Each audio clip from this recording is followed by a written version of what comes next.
What's up, everybody? Welcome into the South Park Phone Destroyer weekly update for week number 4 of year 4 of South Park Phone Destroyer Team Wars, which is year 5 of South Park.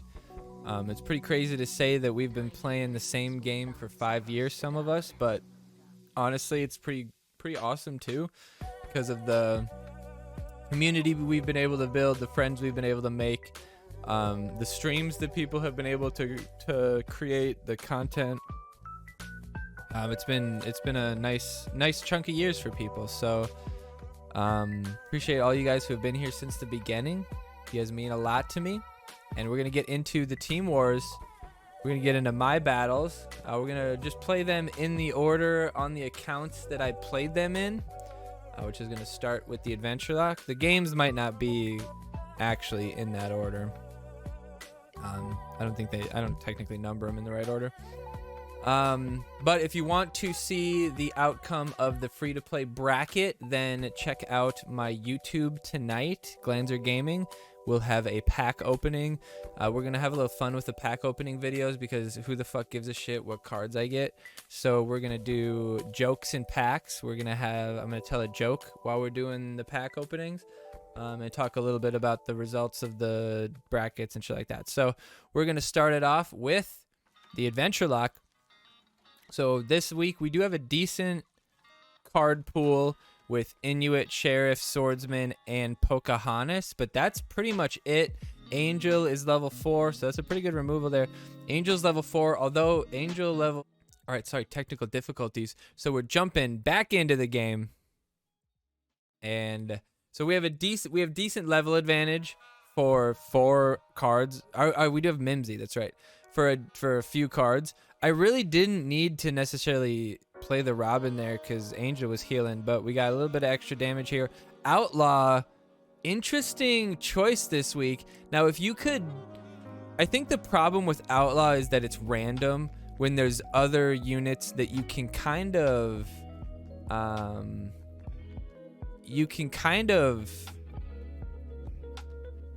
aim everything. Like, you can aim Robin Tweak now. You can sort of aim Mintberry Crunch. You can sort of aim all these different units. And Outlaw, you just can't aim it. So if you could aim Outlaw like in a circle, it'll hit the most distant target. That would have been a great card this week because you could have, basically killed Mintberry Crunch, dealt with the Angel. It could have done good value here. So right now we're just trying to get the Sheriff to survive long enough to get New Kid here with the ability, and we're taking out that Medusa for sure. That level 1 Mintberry Crunch, just too powerful. I love it. Mimsy's coming out. Oh yeah, you gotta love Mimsy. Oh no, I didn't even get to Robin the cock. Or the rat. I didn't get a super rat.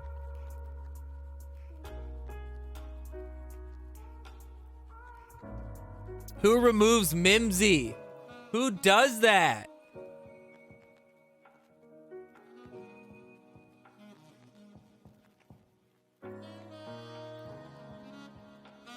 Level 1 Inuit, not a threat at all. Honestly, I want New Kid to kill him because it's like 10 damage. Yeah, 100 damage. Nothing. The Paladin shield's going to be slow. Yeah, taking him out. Ooh, he got 1 hit off too even. Nicely done. Just too easy. Too simple. All right, we're going. We got Sandy L 771 6263 6263. All right, Swordsman, interesting card. Swordsman, one of the few cards that could potentially deal with Mintberry Crunch. So there is that. Angel is a very important card to play well this week. That wasn't terrible for him. We're gonna Robin. No, we're not gonna Robin Tweak. We're just gonna use the ability. That's not bad. Angel getting good heal there on 3 different people. We're gonna play the Mintberry Crunch. Only 100 extra health, but that's still 300 extra health. Now we're gonna Robin the Mintberry Crunch. Ooh, Mintberry Crunch getting an extra 400 health, which puts him right around the health of like a level 5. Pretty good. Pretty good. What time do I do my Team Wars? Sometime Sunday night. Anywhere between like 10 p.m. my time and like 2 a.m. my time. Just kind of depends on when I start getting to them. All right, we got Mimsy coming in. I mean, Mimsy was just dangerous this week. If they didn't remove you, Mimsy could really bust through. So it's not like a terrible choice to go these different options, but it's just not ideal, right?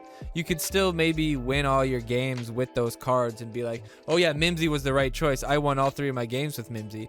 But in reality, you know, it was your card levels that won. It was Mimsy being high leveled that won, not if all the cards were equal level, Mimsy wouldn't be doing very much, you know? But Sheriff, also one of those cards that works much better when it's higher leveled than its opponents. It does. It needs a boost in his ability. I'm not sure what you'd change about him. Ability just needs to do more damage, maybe. Make it a little bit higher range, maybe. I don't know. You got to do something to him. This guy apparently just wasn't playing. Oh no, he's just slow playing. He plays Robin Tweak. I don't think he got the Robin Tweak off, actually. I don't think anybody... I mean, maybe... Program Stand really took a beating there. But he's also getting hit by Angel with level 4, so I don't think that was a really problem. The tool shed there was a big mistake. Wasted energy. But New Kid taking down that low-level Inuit. Now we got our 2 Bash brothers out. Marine Craig, super splash there. See, Marine Craig, if they do the same thing to Marine Craig to Outlaw, except maybe Outlaw's like it'll hit the closest enemy or something, you know? This is also silver accounts right now. Level 1 Midberry Crunch dying to New Kid, which is unfortunate because other levels don't die. Mimsy Crush. Nope, don't even need it. I don't need it. All right, now it was Moody would be the next one.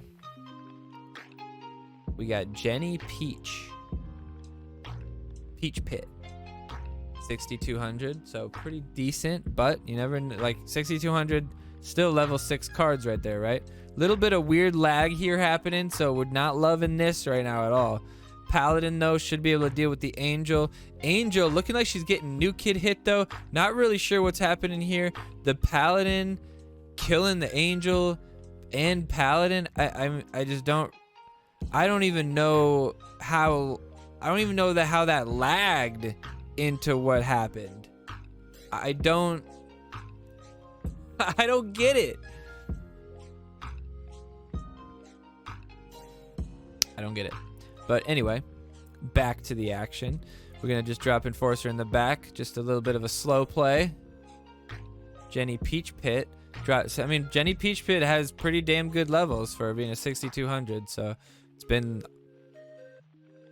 equally leveled to me so far. Higher leveled, actually, because I only have level 5 Zen. So, you know, it's not about the rank at all. Sometimes it's just about card level. And this guy's got pretty decent card level spread. I mean, the Inuit only level 3, I will say to that. That's a little bit of a disadvantage for him for sure. But honestly, killing Angel with Inuit, not a bad thing this week at all. That, man, if I would have gotten the extra health on Toolshed again, he got the Midberry Crunch and the Robin. Oh, this guy's so pissed off at me. It's hilarious. Sometimes it's about knowing when to just slam energy in Team Wars. All right, Crazy Man, Member Berries. I'm going to shoutcast the shit out of this one. This one's a good one. All right, starting out. 7,500. Paladin lead. Not a bad start this week. Pocahontas not going to get to him. Paladin taking a shot. Pocahontas going around, not getting there in time. Paladin taking bars. A little bit of a weird lag here as well. There was some weirdness going on the server that night. We're all right here. We got a good push built against his Pocahontas. Right away, we see the enemy Medusa, which means right away we have a chance at... Oh, if that If that trap would have killed the Inuit, that would have been nice. Our Mintberry Crunch has a whole lot of chances to get value. Oh, if maybe the Paladin would have killed the Inuit, that would have been cool. Kind of missed the heal there on the little guy, but this isn't a big deal. Right now, I'm just kind of slow building here, getting our Mintberry Crunch actually to get value. I could have played the Mintberry Crunch right now. I think it would have been good. We're just defending. Obviously, a lesser player would think, let's play the Castle Defender here, but Castle Defender is just such a bad card. It's just such a bad card that you just don't want to do it. So my Mintberry Crunch protected by my new kid. Not really a big threat. Mintberry Crunch's ability is super automatic. So we're making this happen. You play the Maxi, you lose the energy, so now we had a slight advantage. We're going to push that advantage with a corner Robin Tweak. Robin Tweak bringing home the gold. Mintberry Crunch surviving heavily here. Anything he plays to stop the Inuit gets removed. I'm totally fine with that. The Robin survives. Hitting new kid. Who knew? Robin Tweak might be up there on units that have never taken a bar. For sure.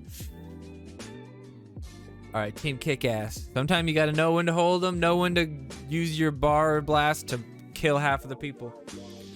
All right, we got Paladin mid again, hoping to take a bar. We'll see what happens. No, that guy correctly plays Pocahontas on the top side. So we're going to slow play it with the Zen, see what happens. Decent push here, but we do not want to play the Transmog quite yet. We're going to play the Pocahontas behind him so that he turns around. No, he already has his ability somehow. Didn't seem like it. The Zen turning him around. His ability again will go on to New Kid here. No, the Tool Shed able to slow him down. The Inuit, if this Inuit doesn't kill the Pocahontas here, we're in trouble. But the Pocahontas going down and the heal coming out. Looks like the little guy got it. The Robin Tweak bringing down the bar. Oh, my Lord. The Robin Tweak giving an extra 400 health to this guy. Not great for me. We're lost down 2 bars. 310. Medusa gonna hit New Kid. Oh, Lordy. But will this combo bring us through? This guy's desperate. Desperate. But the Paladin for 1 extra energy. We're gonna push the issue here because we feel like we have a bit of an energy lead. Because if we didn't have an energy lead a bit, he would have played the Inuit a bit earlier. That heal on that Mintberry Crunch, 800. I mean, that is just brutal. That is just brutal. First off, level 3 even has 866 health. That's ridiculous. Nothing in the air can even hit him. He's smacking New Kid and he survives. Still alive. Hopefully Angel can get the heal. Oh, this is just deadly. We're waiting on the Angel. Don't even need to. All right, now the Angel comes out. Okay, no, it's 433, but it just showed it at the same spot. It showed it at the same time, so put it together. But still, 433 is a lot of fucking damage. Lot of damage mitigated. And I healed him twice with that. It's crazy. Angel is probably one of the best cards in Team Wars, I'd say. One of the best cards.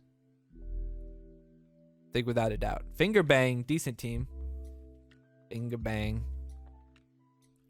Finger Bang run by some great people. All right. I don't like to lead the Inuit because I like to have the Inuit when I need it. This is a prime example. This game right here, prime example of why that card sucks donkey balls. We'll show you. Paladin comes out. We're trying to slow play the Paladin as much as we can because we're hoping that the tower is dead before Paladin gets to him. But he actually ends up helping me out. My Paladin, instead of just dying to the tower, ends up getting half damage out on the Zen. Now, if I would have played that Mintberry Crunch a little bit differently, that Paladin probably could have killed the Zen. But the problem was I really thought the Paladin was gonna die, and I wanted to keep Mintberry Crunch back further, so I didn't think it was worth it. But we're in pretty good shape here. We want to slow play these abilities. No reason to really play them. The damage you can get is just really high from the I shouldn't have played the tool shed there, honestly. Should have waited, but we're just chilling. We're gonna transmog, but I was like, I don't want to transmog the Midberry Crunch. Because the Angel survives one blast and more. The Robin gonna come out on that. Oh, that's a nice heal and a nice boost. That's gonna be great. Now we're gonna kill the Midberry Crunch. Nicely done. Well played. Well cycled. And then the Maxi. Poor guy. Poor guys. Angel and Midberry Crunch behind Zen this week. Yeah. Outcast, exactly. I'd say, and then you get Robin. I'd say GG the most. The most GG was getting Robin Tweak on Midberry Crunch.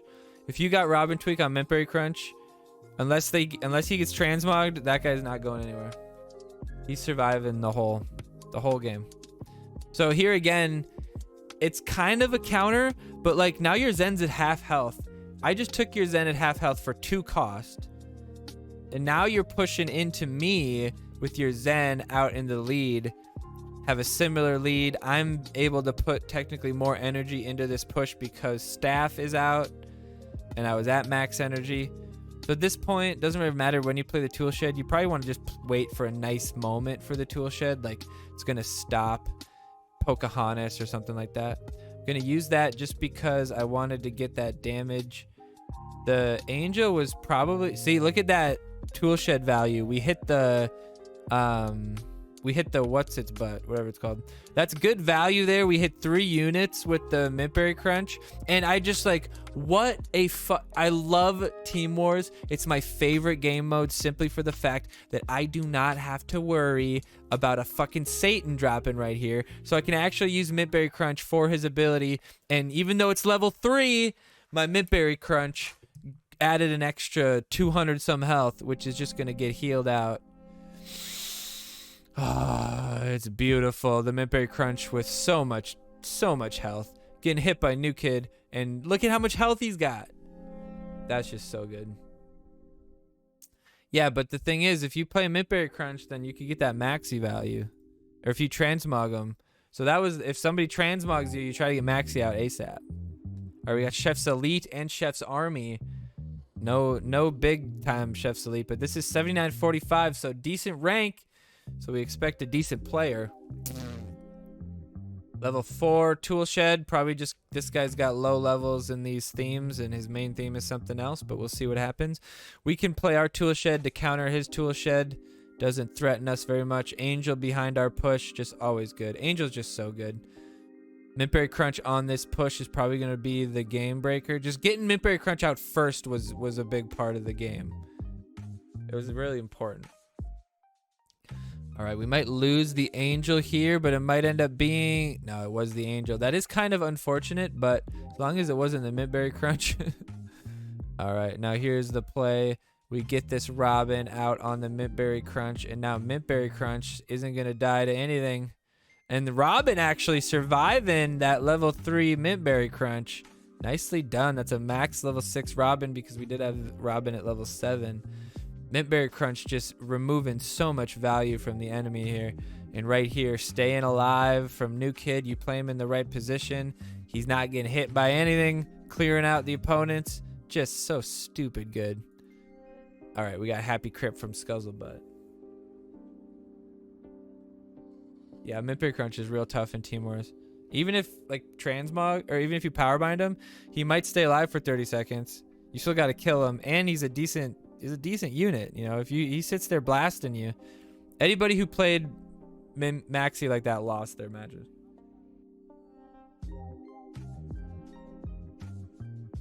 So I'm in a big advantage here.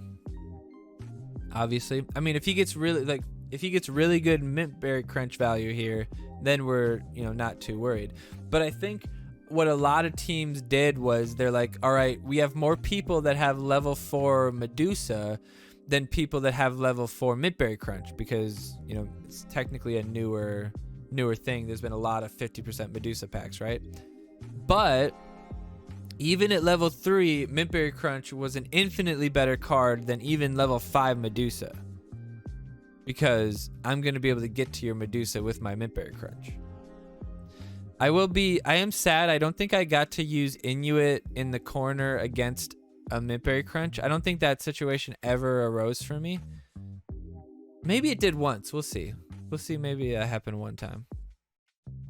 But there's only a few games left. We'll see. So now we're just kind of slow playing. We don't have to worry about his Mintberry Crunch. So that's why I played my Mintberry Crunch. You can see here, we can just blast away at his Medusa and it's, you know, she's going to die. Now watch this. The Enforcer getting that hella heal and that extra health. Beautiful against the enemy New Kid. And like I said, Mintberry Crunch getting what, 400-500 damage out on that Medusa from a distance, and still alive and well up on the top side. Enforcer surviving. Anybody who played Maxi like that lost. You can't play Maxi when you just can't play it until the enemy makes a mistake and transmogs Pocahontas or Mintberry Crunch or something like that. Until that moment, you can't play Priest Maxi. It's just negative energy for you. Unless you're counting energy perfectly and you know he won't have energy for a while. But even then, I could just wait, recycle, remove. I don't know. Mintberry Crunch is like 5.5 value. Yeah, for sure. He's high value for sure. I'd be interested, like what the cost of some cards would be if, let's say, energy was just like doubled. So energy went to 20. It went up roughly the same, but Robin Tweak was 6, Mintberry Crunch was 8.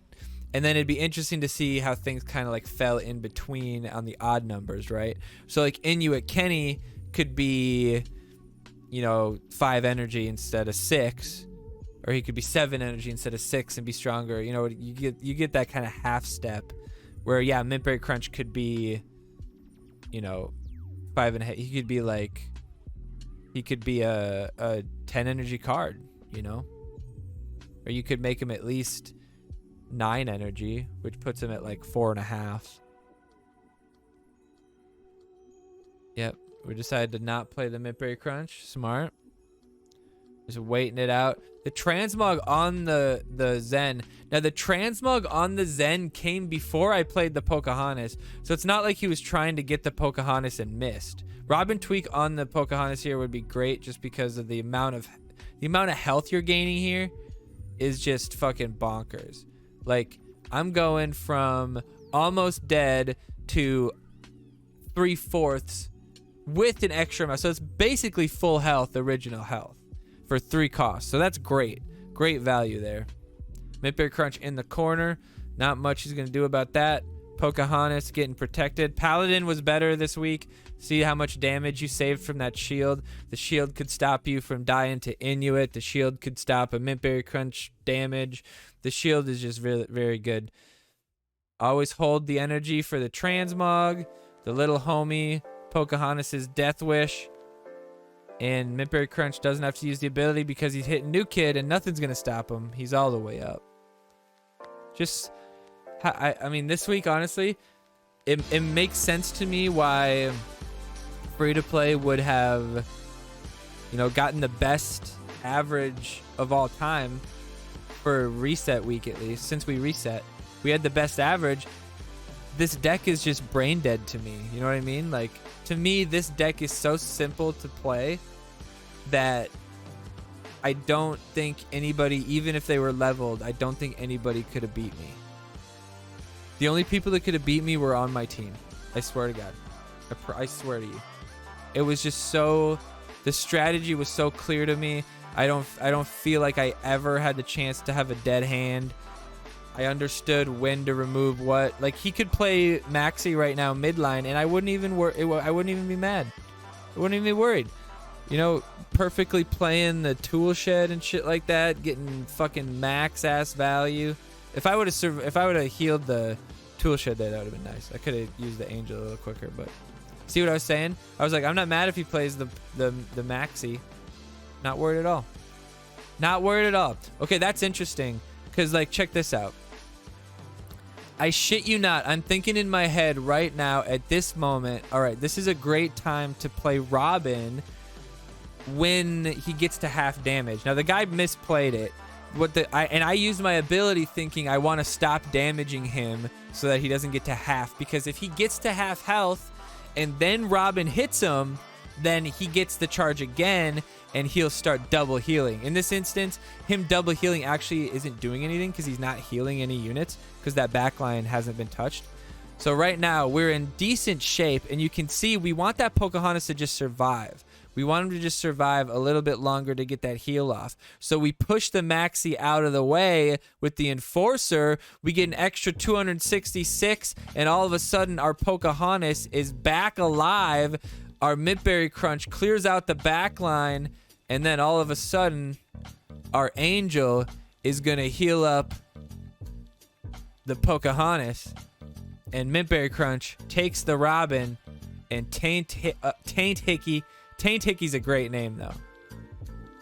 And Mintberry Crunch can just damage away. One reason why Staff was a better pick this week than the tower was that Mintberry Crunch can hit the tower, get value. You can't hit Staff with Mintberry Crunch, right? Oh my god, that Mintberry Crunch heal. I mean, it's just Angel Wendy, man. Angel Wendy is so good. Angel Wendy is so good. All right, we got Mercury Rising here, which is a pretty decent team. God, imagine Flatters like Team Wars. No restrictions. Yeah, I like that a lot. I think it's just like not being surprised. You know how the deck pops up at the beginning of Team Wars and it shows you your deck? What if in ladder it popped up a screen and you were able to see both?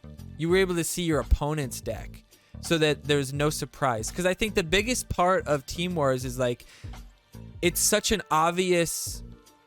Like, how to play it to me is so obvious. It's like rock, paper, scissors, because you know roughly, aside from, one or two picks, like, right there, look at that. You see how much value my Mintberry Crunch just got because I could damage that thing? That thing didn't stay alive hardly at all. It got, like, how many 5 fucking cost right here. He was playing all right. He has perfectly leveled units, level 5, level 6, level 6. It's a pretty decent start here. He's got Zen out front. He used the Angel just to keep the Angel behind. I get it, but he probably would have been fine. But I just played 4 energy and got an extra 600 health. And he just played 5 energy and got 1, 2, 3. 3 hits off with the tower. And then how many hits does that guy get? 1, 2, 3, 4, 5, 6, 7, and the tank gets 7. Like, that's terrible. That's like no value at all. And now, no wonder I'm gonna get my whole fucking deck out. No wonder not a single unit that I played died. I shit you not. You gonna roll back to the start? Not a single unit that I played died.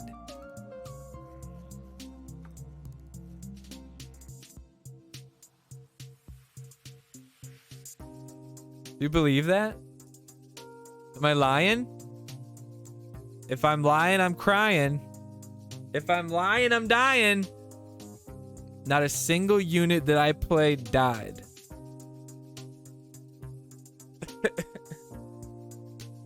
I mean, the little boy did.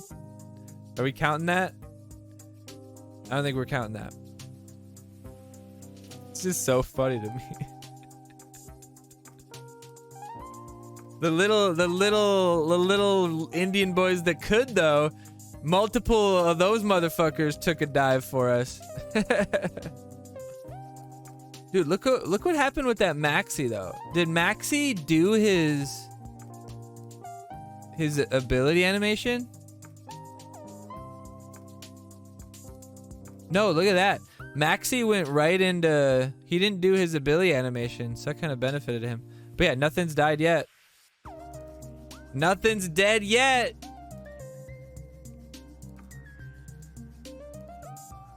And now, nothing's still dead.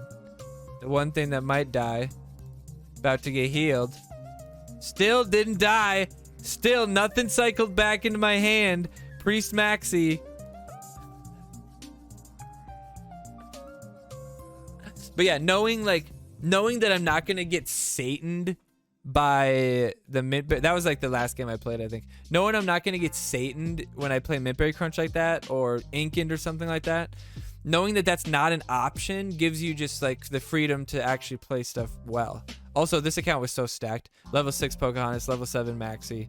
I don't have level 7 Enforcer or level 7 Zen, which a lot of people probably do at my level. What's up, Christian Katakora? Welcome. I don't know what those Enyes mean, but Paladin is taking bars like a champ. Look at that. He almost took it. I was so enamored by that, I lost a little energy there, but it's all right. We gained field position. We're just going to give up our Inuit for his Inuit. Totally even play. We're really respecting this guy. I don't like to lose to nobodies. It's happened too much to me. So I give every player utmost respect until they fucking potato Maxi like a goddamn moron. Look at this Zen just taking hits. The little Indians that could, man. The little Pocahontas boys did so much work for me. Oh, and we get, look at this. The second I saw Medusa, I'm like, oh, game over. Mintberry Crunch gets in the back, and it's game over. Use Zen. Oh my god, it's just like, how many Mintberry Crunches does it take to get to the center of Medusa's bunghole? We're about to find out. We're about to find out, because that bitch is going down from solely Mintberry Crunch damage. In fact, she might not even die. She might just sit back there alive the whole time like a goddamn dipshit. God, I just hate this. Why would you pick Medusa? Watch the stream. I would never lead you astray and play Medusa and gimp your team like that. I don't care. Oh, we got hella team style. Eternal luck. All right, this one's going to be good. Hella team style. Fairly good team, fairly good players. All right, see, and this, to me, this is me winning. I won right now.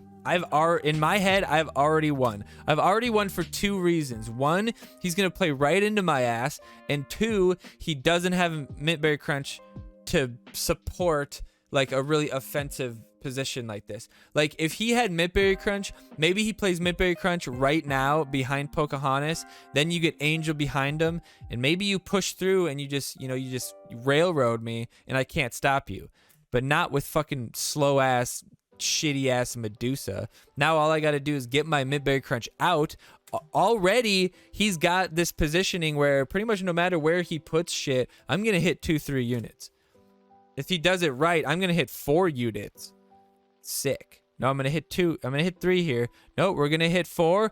No, we hit the 3, and then Inuit comes out and takes out the Medusa real quick before she can even attack. Like, it's just, and then this Inuit's gonna basically kill the Zen. We're gonna use the Mintberry Crunch to get rid of the Zen quicker. Actually, we don't. Now we're using it. Now we're using it. Now we're using it. Actually, in my head, I was like, I don't care if I like would love to see the Angel lose there. Because in my head, I want this to happen. I want New Kid to hit me. I want to survive it. And then I want to Robin tweak this bitch and get hella value. And at least they picked Staff. Angel, man. Angel just keeping bitches alive. I don't even care. I'm taking that. Game's still over anyway. We're taking it because we had so much energy right here. We're just like, let's just lead the way. We have a huge energy advantage on him here. He's literally sitting on 3, sitting on 2. He's gonna have 3 energy right about now. That was his 2 energy right there. Now he's got 2 more. Or no, he did have 3. He had 4 then. So he was sitting on. Why wouldn't he play that earlier? Sad. So that's it. You have it. There you have it, folks. Another 15-0 run for us. That's 3 weeks in a row that we've gotten 15 in a row. Christian Katakora, welcome in. Appreciate you. If you're new to the stream, make sure you follow all my links and check them out. We're going to be posting a video tonight on YouTube. It's going to be something real fun, so make sure you check it out. But we got a lot more of update to do. Next up, we have deck choices for next week. And we're going to talk about them. We're going to riff-raff. This is actually my first shot looking at them. I didn't have a chance to look at them, so this is going to be my first take. I'm just going to look around real quick. So there's Cock Magic. Oh, shit. I have the same. Hold on. I have the same one twice. There we go. All right. There we go. All right. So we have Cock Magic, Lightning Bolt, Mind Control. All right. So first choice, we have Inkin versus Ninju. What is a Inkin target this week? Inkin targets would be Captain Wendy, Timmy, Pirate Ship Timmy. You can prevent that by playing in the corner with the kitty.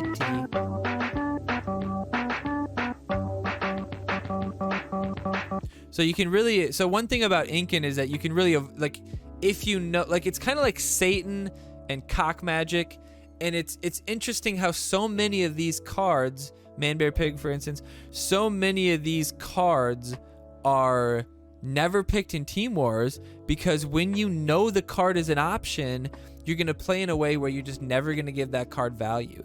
So if you know, so this week for instance, if you don't see a Man Bear Pig, until you see Man Bear Pig, you play as if Satan's going to be there, right?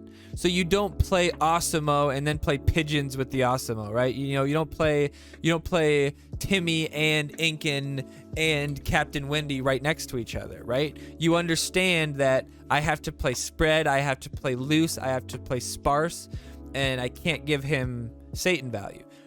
Same thing with Cock Magic. You know that Cock Magic's an option. You're not going to lead Osimo into Man Bear Pig, right? You're just not going to do that unless you're an absolute dummy. Now, Aerostorm could be a potential good option as well that could counter some other options. So this week, there could be some push and pull on whether or not people run Cock Magic. So you got to play as if they have it, but you also have to play as if they have Inuit. So we'll see. Aerostorm. Purse Onion chat. What's up, buddy? Welcome in. All right, I would say let's come back to the Cock Magic Aerostorm pick. Let's come back to that. All right. Timmy. So no heals this week. Important to note that. And it's more damage versus heal. Last week was all about nice angel heals and Robin Tweak heals. This week it's all about damage that you'll get from Captain Wendy, Hook Hand, Ninju, Inkin, whatever it might be. Inkin versus Ninju. Let's come back to that one too. You'd think that Inkin might be the choice because of some of the other options, but I would say if you go Satan, you don't have to go Inkin as well. You don't need that double removal, right? So I would say if you go Satan, go Ninju. Because if you clear a nice push, you get kind of a little mini push built around Satan, and you get that Ninju on the Satan. That's a lot of health with a pretty decent attack at that point. So, not bad. So I would say Pirate Ship Timmy's the choice.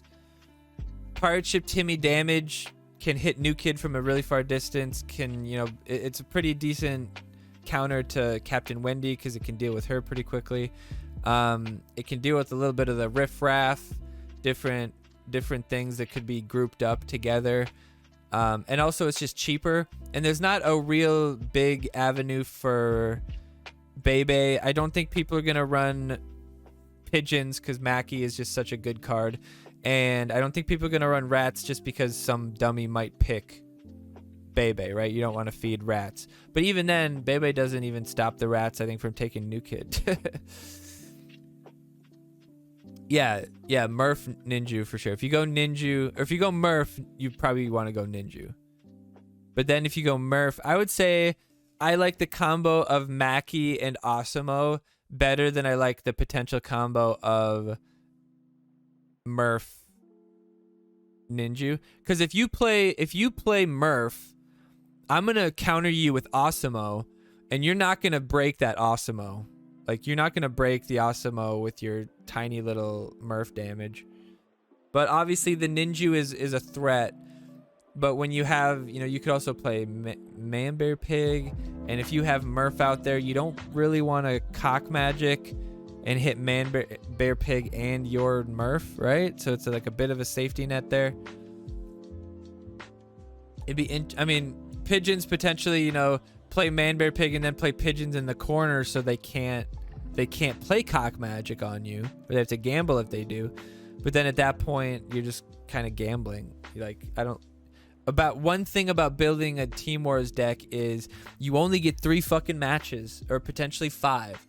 That's all you get, unless you get some draws. And it's all about consistency, which is why most of the time Goth Kids, not the right choice in Team Wars, because even if you build the deck perfectly for Goth Kids, you don't, it's still kind of left to chance whether you're going to get the right cycle and get your Goth Kids at the right time, So I'd say Timmy for sure so far is the choice. I would say if you go Man-Bear Pig, you want the extra removal of the Inuit, but I think Ninju has more application. Ninju on a Pirate Ship Timmy could stay alive for a long time. Ninju on Osimo even is good. Ninju on any of the fighters is good. Ninju on Captain Wendy is good. Ninju on pretty much every card out there is potentially good. So I would say Ninju's the choice. Also, Ninju's a little bit beefier, potentially survives a Satan and could do something. So survives an Incan. Incan dies to equal level Incan. Dies to Lightning Bolt. Medusa or Ninju doesn't die to Lightning Bolt. It depends on the level, I think.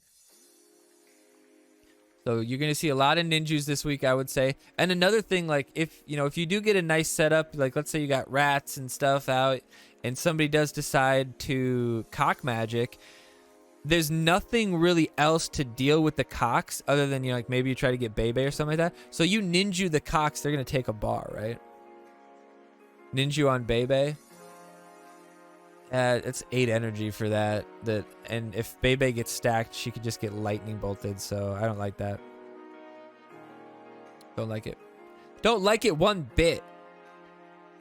I would say Satan's my choice. Mintberry Crunch or Man-Bear Pig is kind of hard to get value from, especially if there's potential for that cock magic. That people might just run the cock magic low level just to potentially deal with a lone, Mintberry Crunch.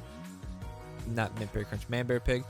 But I would say, on defense, if you wait for the right time, you Satan against a Man-Bear Pig push, and with the potential backline that you can build with Captain Wendy into Ninju after you Satan, your Satan's gonna kill. Your Satan kills everything in the deck except for the Osimo Murph slot and the Satan Man-Bear Pig slot. That's it. High-level Ninju might survive, and then Mackie will survive. That's it. High-level Swashbuckler might survive. She's got a decent amount of health. But that's it. Everything else is going to die to Satan.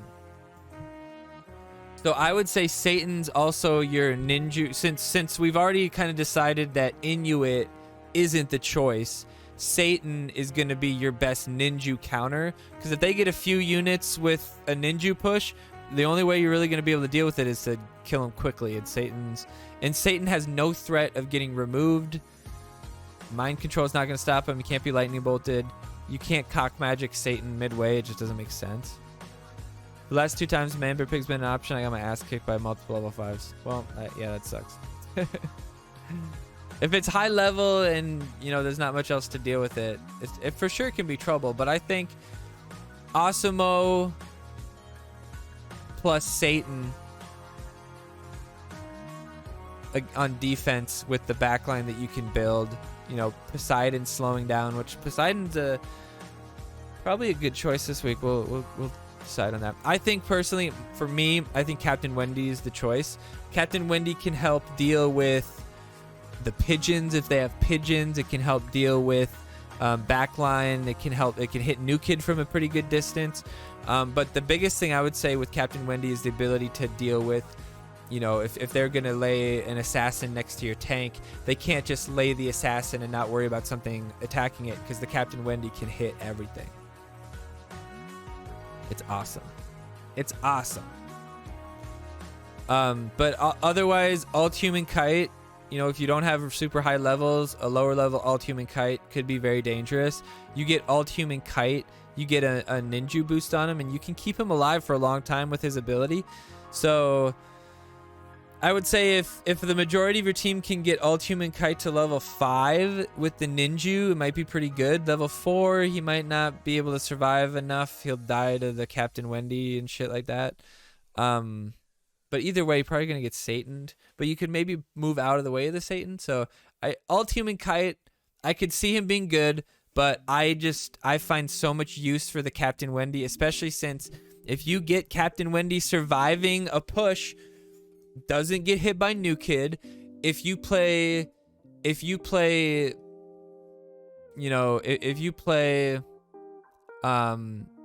Deckhand or Ike into me trying to kill me, I'm gonna be able to use my ability and kill you before you can hit me once.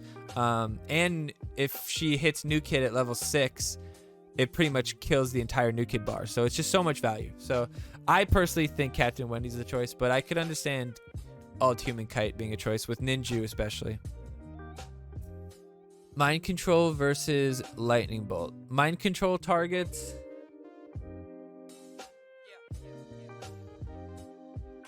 A midline ninja? Is that it? I mean, I can think of like a couple of situations where mind controlling, you know, you mind control Timmy, hit New Kid with his own blast, but all that stuff is super easy to counter. Mind control a Murph, go to his New Kid, you only do 100 damage. He's so weak. You got to go Lightning Bolt, I think, mainly for the... Honestly, maybe just whatever range card you can't kill that gets ninjued, you know? You could potentially... I mean, we might have to check the damage. You could maybe Lightning Bolt snipe ninju, which might be a good idea. That actually might be one of the best choices. If you can Lightning Bolt snipe the ninju. But otherwise, you know, it might just be a nice card to have. You could kill a Hook Hand before he goes off. You could kill Bebe if she gets stacked. You could kill Inkin if he gets stacked by ninju or something like that. You can kill quite a bit with the Lightning Bolt. So I think it's worth having that. I mean, imagine you play Awesemo perfectly, you freeze the Inuit, and then you can Lightning Bolt the Inuit before the ability goes off. But yeah, I like the Lightning Bolt just for the spot removal. You know, even removing Timmy if you have bad cycle, removing Captain Wendy if you have bad cycle. Not that big of a deal. And just the 95 damage on New Kid, that can be the difference between a winning game and losing game. So, especially if Hook Hand's hitting New Kid the whole time. Captain Wendy the choice, what I was saying earlier. Heidi Poseidon. What's up, Black Star? I mean, I personally like the Heidi. You guys know that I love playing Heidi. That 2-cost drop is fairly good, but you know, we're gonna have the 2-cost assassin drop. We're gonna have a 3-cost assassin drop. There's no other 3-cost fighters in the deck other than 2 quite situational. Well, Hook Hand, quite situational for 3. Mackie pairs well with the Heidi. I will say that, though. Boosts the Heidi. Heidi gets out there quicker. But I will say that the slow from the Poseidon can be... That could be the difference between winning or losing a skirmish. If you get a full team of enemies slowed, your push, you know, even if they're ninjued, your push might edge it out because it just takes so long to get the hits off. So I think Poseidon might edge it out just because that slow can be really impactful. It also hits New Kid. Slowing down New Kid can be nice. You know, maybe Ike or something like that can get value and sneak through. Ike versus Princess. I'd say Princess is probably better if you play it, you know, against the Manbear Pig or something like that, you could, if you end up getting AoE hit on accident, you could, you know, stop the Manbear Pig damage for 5 seconds. So not terrible.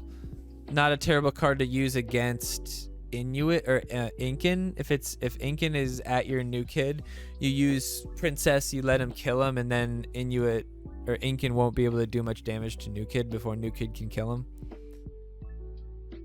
So yeah, I say Princess is probably better. Princess is probably better.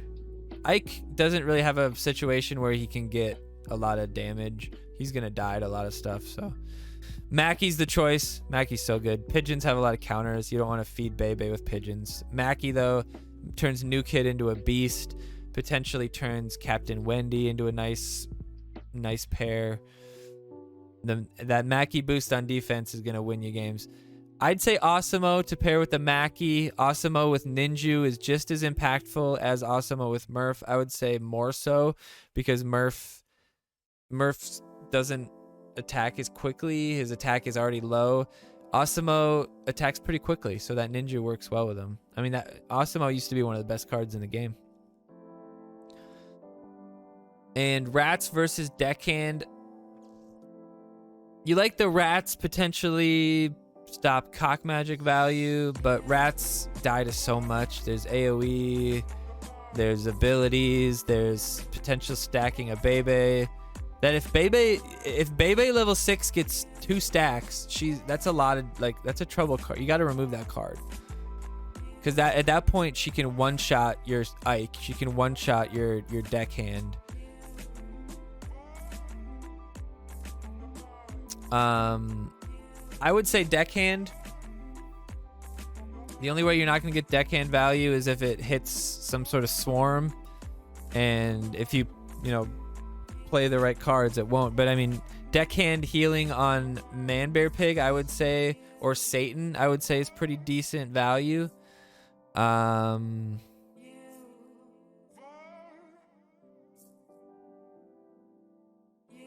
Anything Ninju'd would be a good value. Mackey would be good value. I would say, like, if you get a Mackey half health headed towards enemy new kid after defense, so like after a defensive push, yeah, locked should be fun this week. A lot of good levels. After a defensive push, your Mackey's survived by a little bit. You have maybe Timmy and Captain Wendy behind him. Poseidon maybe in there. You're heading towards the other direction. And you play, I mean, maybe even if it's just Mackey at half health, headed towards new kid. You have 10 energy. You play Deckhand next to the Mackey so that in front of the Mackey, so that Deckhand starts getting hit by new kid, so that Deckhand will die. And the enemy probably has to react to the Deckhand, so probably plays their assassin. Maybe they step, maybe they don't, whatever.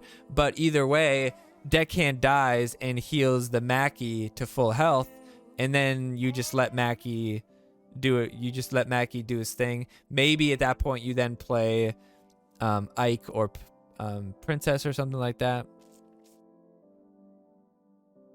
Not enough caps in Butters. Nah, Butters will be good. Even lower level Butters' heal is still pretty good. And he's a quicker attack, so I think he can DPS higher. But no, I mean, the Rats are just, there's no upside to the Rats, in my opinion. There's just not, I don't see any upside to the Rats. Or not enough. Like, there's some. Like, maybe stop cock magic value. Maybe. I mean, but to me, I'd rather have an assassin that can truly step the other assassins than something else. And you just can get so much more value with Deckhand, I feel. You get that heal right, especially on a Ninju'd unit, man. If you heal a Ninju'd Inuit or something like that was about to die, that could be a bar right there.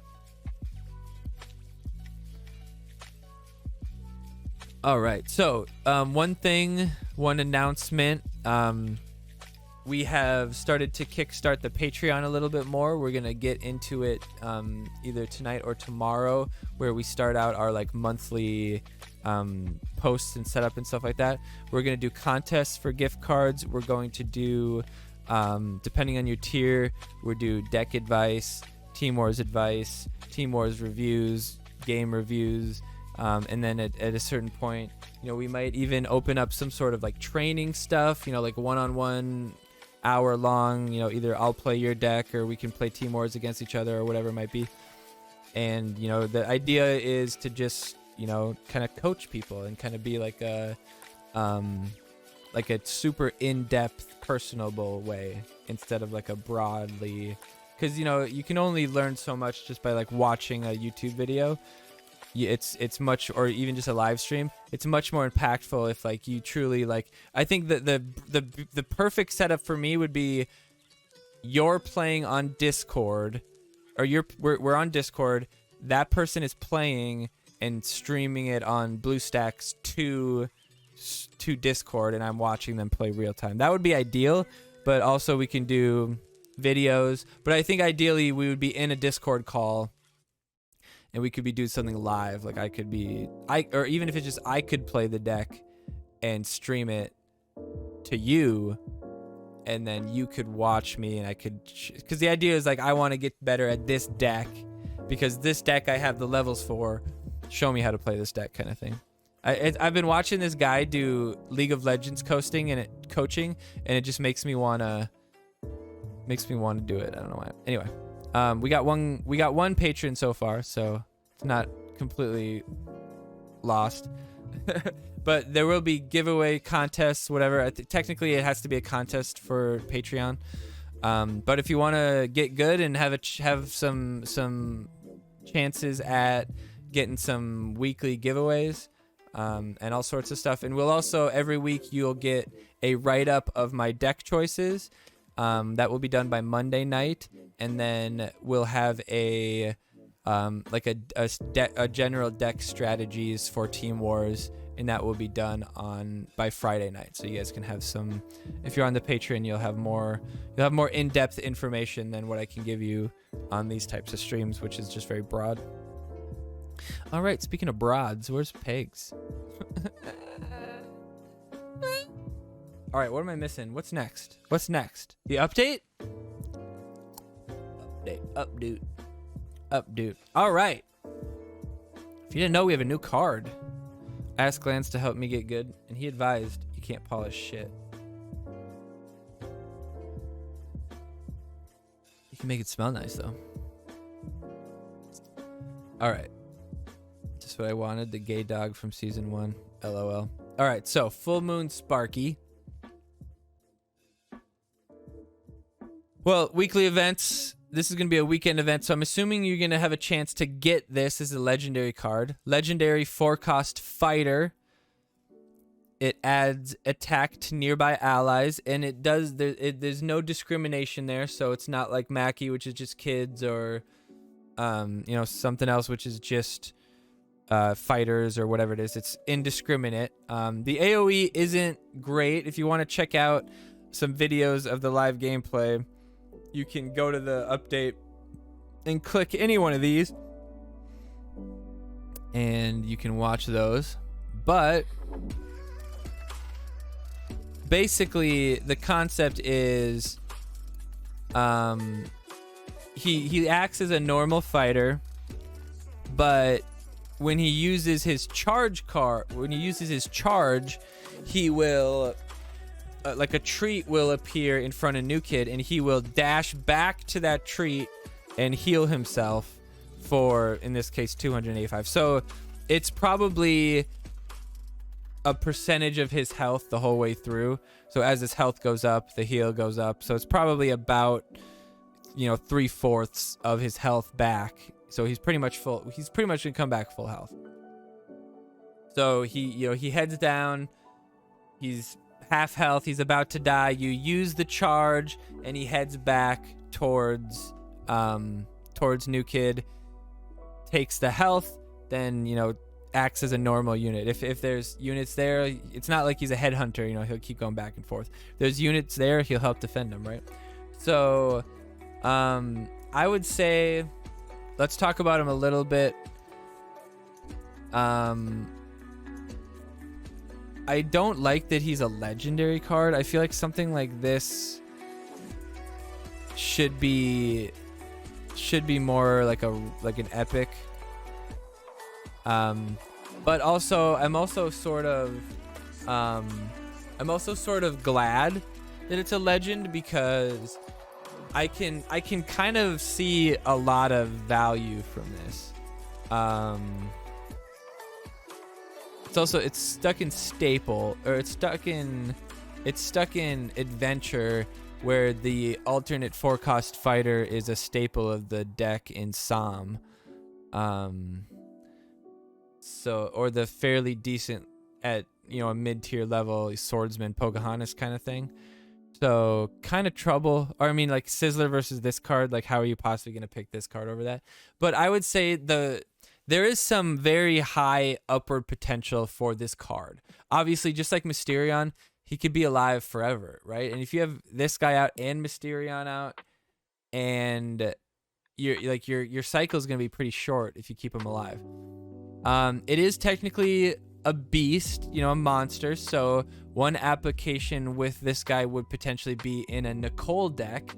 That one extra thing that can boost the Nicole. You never know if that could be helpful. And also him being able to, you know, come back and forth in the battle could potentially be, be good to try to help with the Nicole pushes and, you know, try to time them. I would say the card's going to have a lot of skill gap. It's going to be kind of difficult to play it very, very well. But it's going to be, if you play it well, it's going to have a lot of value. Obviously, what I can think of, the biggest thing that I would say that's going to make this card good is probably if you pair it with Hyperdrive. If you have, so obviously you're stuck in adventure, but if you know, something like rats, you can't do this with gnomes really, but if you have rats and Sparky and you head towards New Kid and use Hyperdrive real quick, that's a lot of damage real quickly. Sparky hits all levels, and at a higher level, it ends up being, God, what was it? Hold on, let me load up one of these videos. Hey guys, welcome to Warp TV, where we help you get good it's at warped. It's a fucking eggplant.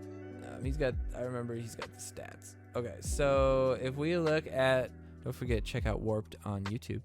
The attack boost at level, so it's a legend, right? So we're kind of looking at level like 4 and 5 probably. 3, 4, and 5 are kind of the ones that matter. Jesus, Warped, stop moving it.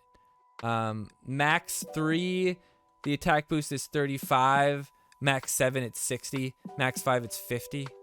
So 50 boost is kind of the max. So 35 to 50 boost is kind of where you're sitting. Pretty decent. 30, like on rats, that's, you know, an extra 120 real quick. And he has at level 3 991 HP, 148 attack, max 5 1420 and 214. So he hits fairly fucking hard. And then when he heals, he gets 940 back. So not quite 3/4, but pretty high up there. I mean, challenge friendly mode, it's 60 attack, 400 HP for him, 285 for the healing, and then it's only a 15 bonus attack. So not great. So it's not going to change the challenge meta at all, because it's not going to change challenge meta at all because level 1 legends are just bad.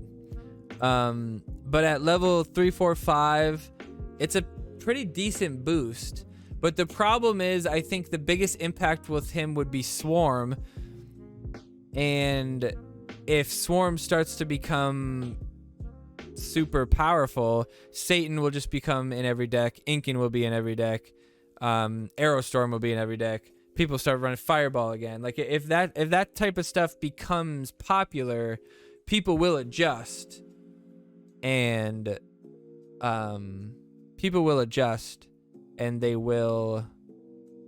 they'll just change their deck a little bit, right? Just like they do with events, right? If Inuit's in the event, run Aerostorm to get the value, you know?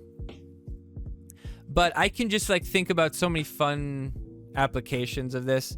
It's a pretty interesting card for sure. The biggest thing I can think is, you know, he's just going back and forth and like timing it well with Mysterion, obviously.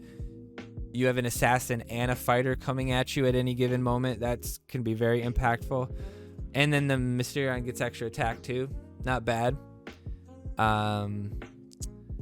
I could see him, you know, in like a sci-fi thing. He's dealing he's boosting up Space Warrior and Enforcer. And then when Sparky turns around, well, I think one thing that's going to be important is that like things are going to chase him a little bit, you know.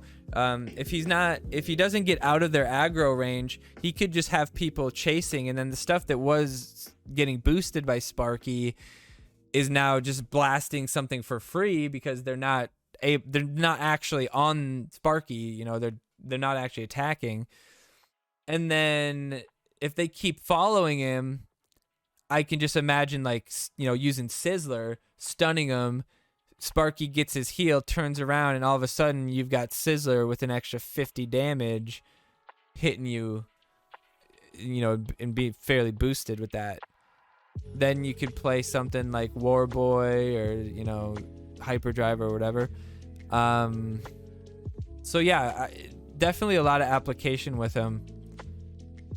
It'll be interesting. I don't think he'll be obviously he won't be a common used card at any stage really because of his legendary status.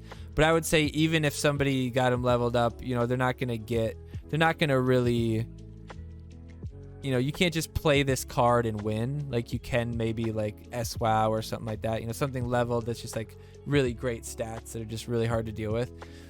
But I mean, if you play Full Moon Sparky well, you can get a lot of value from him, and you can couple it with the right cards, get some good value. I mean, it's not it might not be a terrible Pope pull to pull him in with Pope.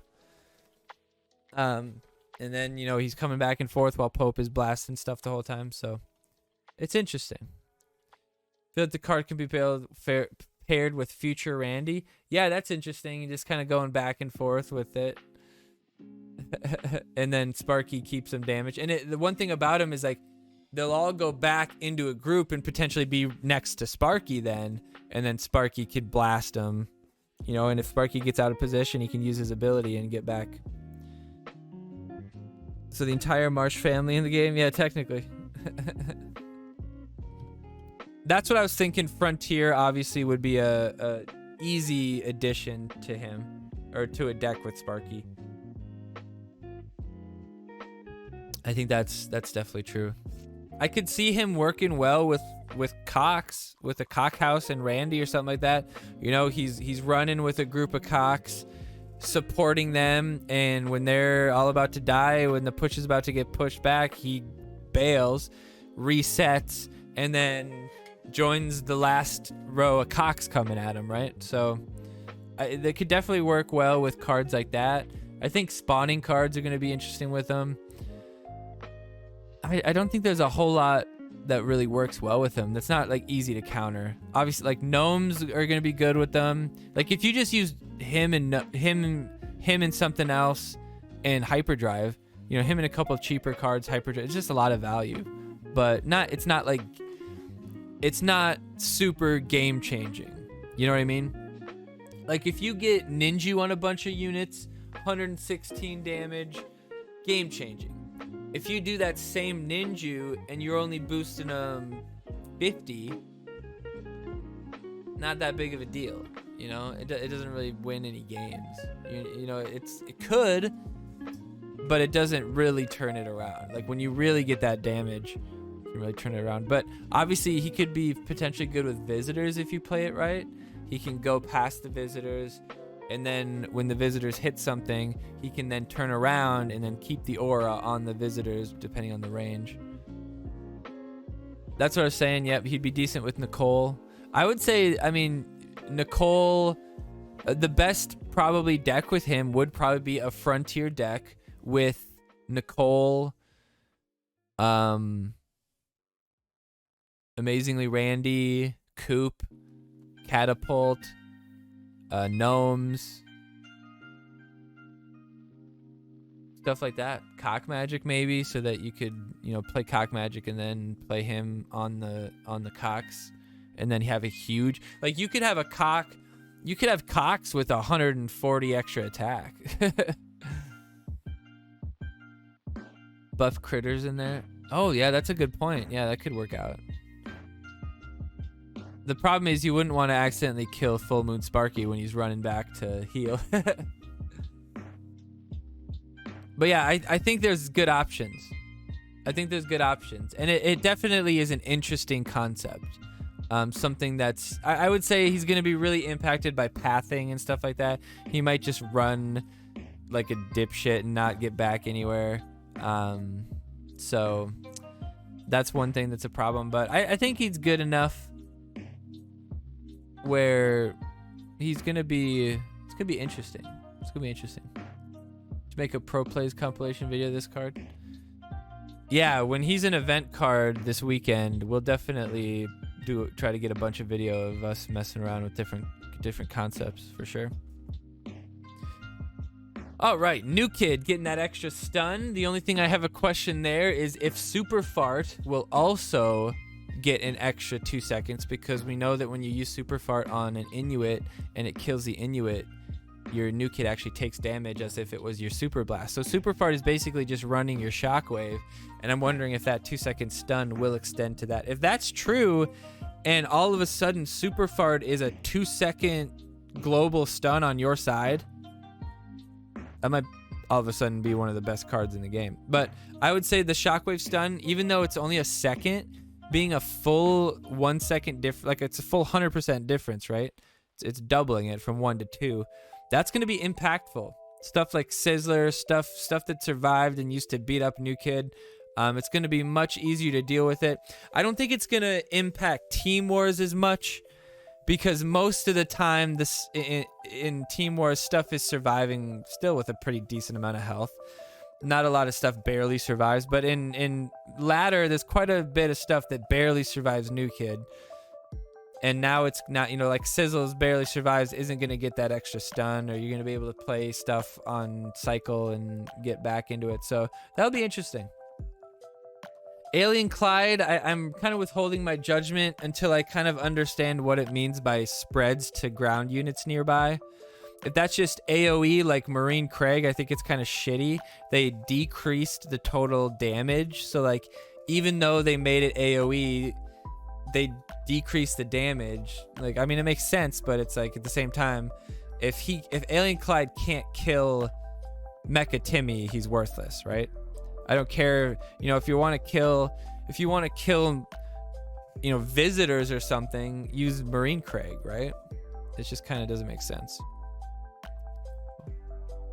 Oops. I clicked the wrong button.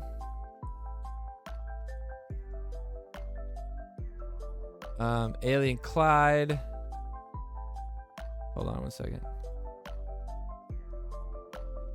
Alien Clyde. I mean, I will say though, 30 or 25% boost to health and attack.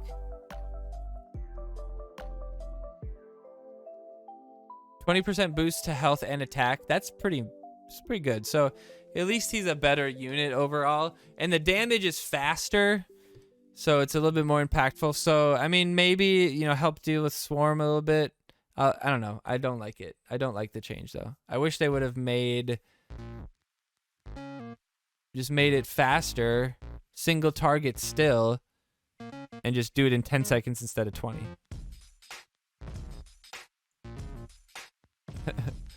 Woodlands Critter.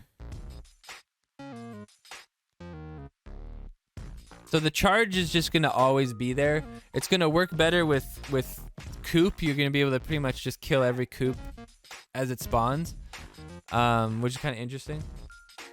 You'll be able to kill Mysterion every time he spawns too if you're just sitting by New Kid, which would be interesting. Not gonna change too much about him, just gonna let him get stacked quicker, but also gonna be potential for people to misplay him more often as well, so kind of interesting. Hey, what's up, Warped? Level 6 Inuit at 6100 tomorrow morning. Nice, dude. That's crazy.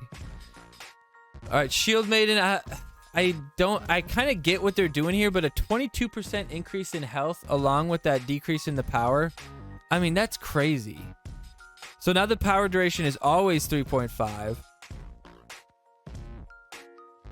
Or sorry, is always 4. It used to be 5 or something like that at a higher level. It's gonna be better. But when you couple it with Drow and Hanky, it's not gonna really change that combo, which that's pretty much the combo you run it with. And that extra health is actually gonna probably be better because along with that combo, you also run Stand the Great. So you're taking less damage from everything, and now she has more health, which that health could be healed by Angel or whatever it might be, especially in Team Wars. That's gonna be brutal. So overall, I think this is more of a buff to Shield Maiden. Overall, because like you could just play her and get more value instantly from the health, right? If you play her and she gets power binded, you now have more value than you used to because she has more health. So it's interesting. All right, member berries going from 3 to 2. Honestly, you saw it in a battle. I don't think it was today. I think it was yesterday. Somebody played member berries. All they got was 2, but it was Man, Bear, Pig, and Satan. And it was like right by my New Kid. So I think the biggest thing that they have to do about member berries can't reach into the enemy territory like it does. When you can spawn cards, even if it's fairly low cost cards, if you spawn them right next to New Kid, that's pretty much game over.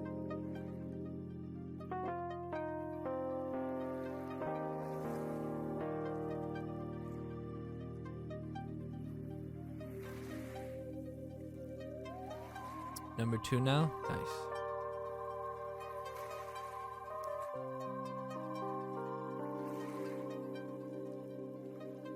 Nice. Well, we were 3rd, so 2nd is better. All right, Sizzler Stewart is getting his movement changed. He's basically, his attack speed is basically the same. They're just basically fixing a rounding error. And then the maximum movement speed is basically, he's not going to get much faster. He's going to get barely faster as far as movement speed goes. His attack speed is going to be roughly the same. So he's going to still do as much damage when he gets there, but it'll just be a little bit more difficult to get there. And this could be potentially, I mean, this could this is obviously better in situations where Sizzles is already stacked and he's just headed towards New Kid and you don't have the energy to deal with it, and he just, you know, he's got 100 health, New Kid can't deal with him, he attacks 3 times and kills him. Or New Kid just blew up, Sizzlers is right next to him and just keeps beating on him. That's going to be, you know, 2-second stun now is going to help with that, but this is just going to, it's going to take him longer to get to his targets, so positioning will matter a little bit more. And I mean, it could be potentially a buff because you could potentially now support him more easily because he's a slower unit. So we'll kind of see how that plays out. I don't think, honestly, I'm going to even barely notice a change to him when I start playing him. All right, latest battle pass is starting this Friday through the 4th. I wonder if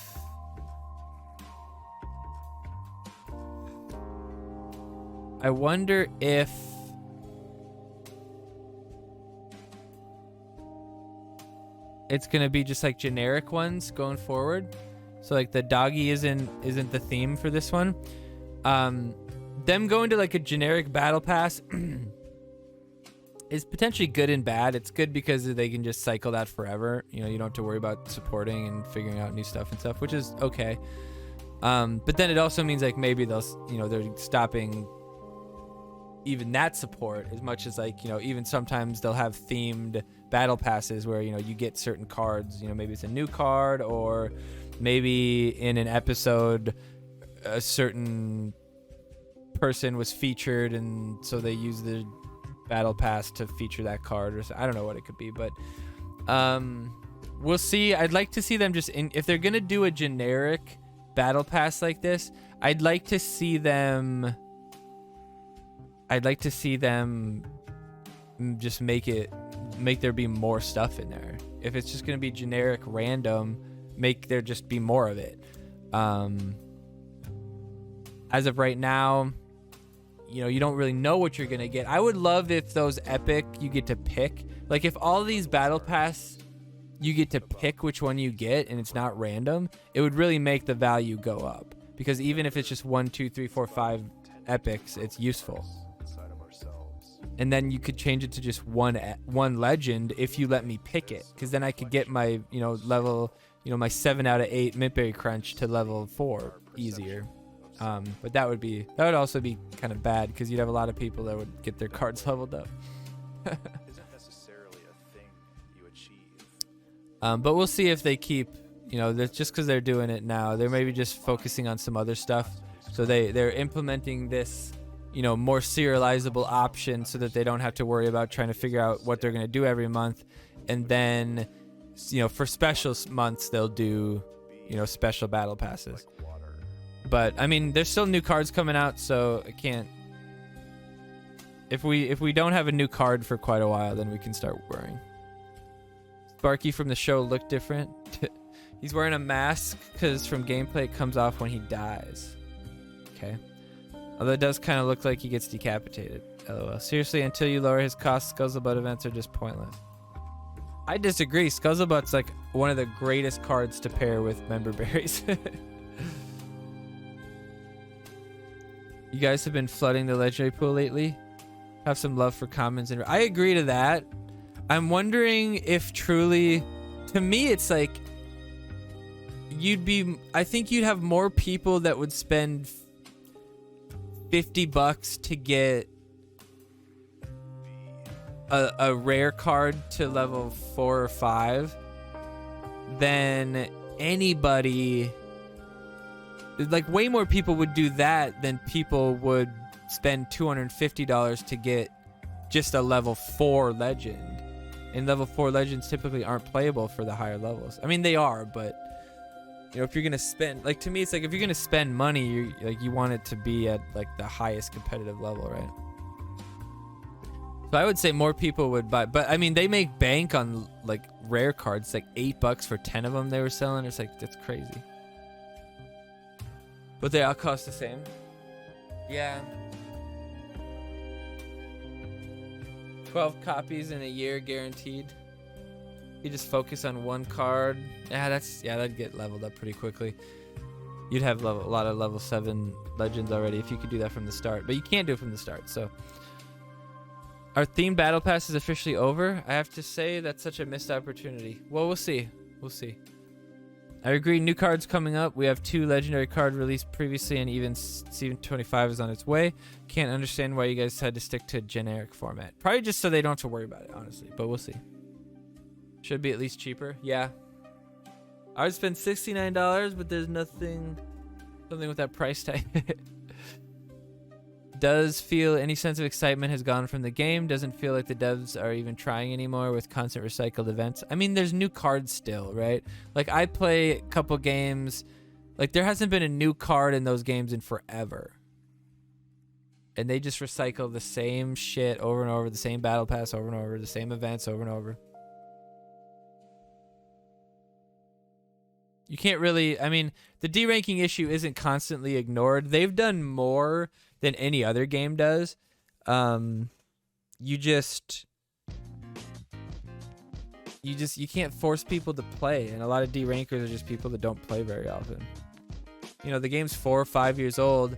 You've been playing since day one. At this point, you probably just play a couple packs every once in a while. You're not really focusing and playing it a lot. So you're not grinding up to where you might belong, you know? But you can't really D-rank too far because of the floor, which is pretty nice. Other games have similar things. One bad thing about that is that it feeds elo into the system, but Champion Strike, what they do is if you D-rank too far below where you are, like if I'm at 4,000 and I go down to 3,500, then my matchmaking, I'm still getting matched. Eventually I'll get to a point where like my matchmaking number is stuck. So let's say my matchmaking gets stuck at 3,700 and I go down to 3,500. I go down, let's say I go all the way down to 200 points, all the way down. It lets you lose points all the way down to 200, but in that game, your chests and stuff like that you get from winning, those are higher or lower based on your rank. So the higher your rank, the better, right? So it's like plateauing. And so you don't plateau, excuse me. And so you're still matched up at, 4,700 or whatever, 4,300, whatever. You're still matched up at the high rank, but you're only getting the rewards for the low rank. So that would be like saying, you're matching up with legendary people, but you're getting the rewards as if you're, still in silver or something like that. I think League and Teams is more important than TVT. Yeah, I mean, if you D-rank out of Legend and you should be in Legend, yeah, that's really where the problem is. Like, probably right below Legend is where a bunch of dickheads are. But, I mean, you do get better rewards in Legend from PvP packs and stuff like that. So there's not a whole lot of people, I don't think, that truly D-rank out of Legend. At least not on purpose. Hey, Toller, cool new card, but Adventure seems still a little weak to me, especially if you compare it to the S-tier Super. Yeah. Yeah, I mean, Adventure holds its own because Incan allows you to kind of counter some of the superheroes' strength, but...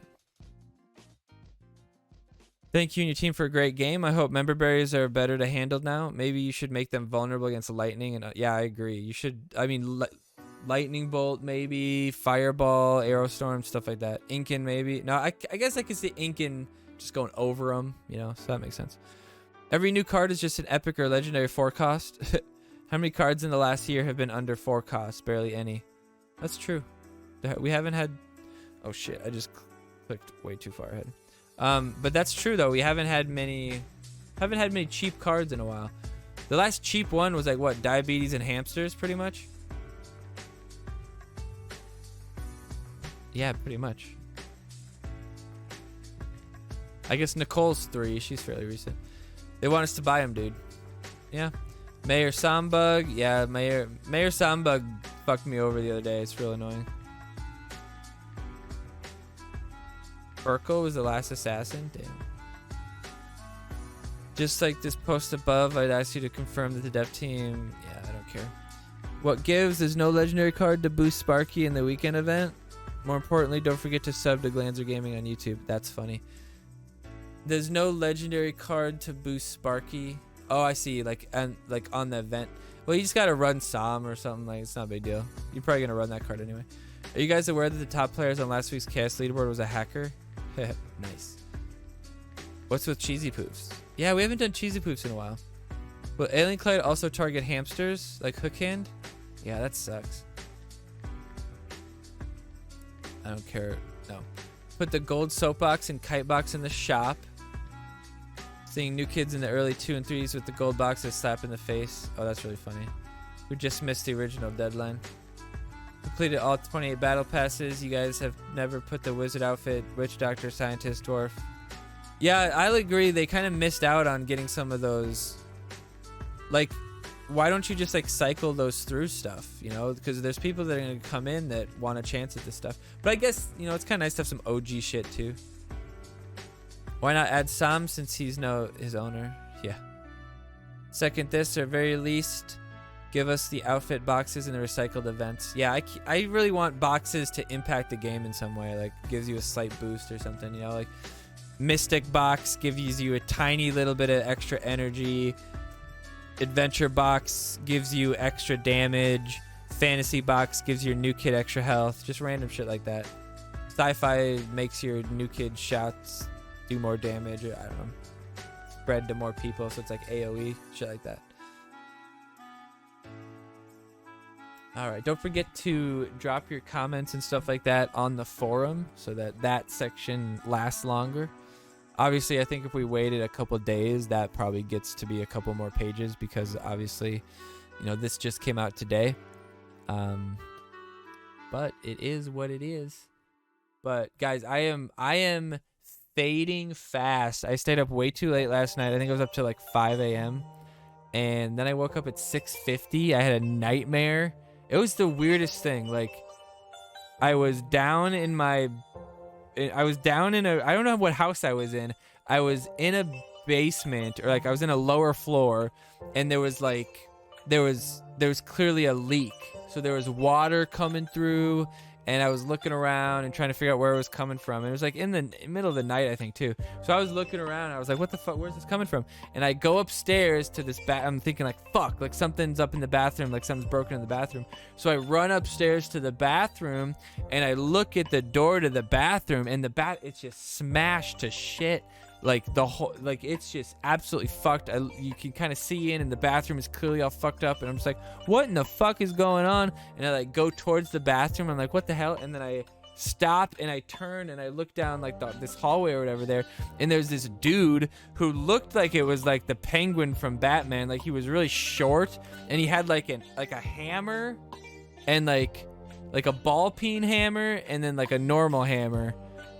As if he had just busted open the fucking thing. And I was just like, what the fuck? And then I woke up. But I was like scared shitless.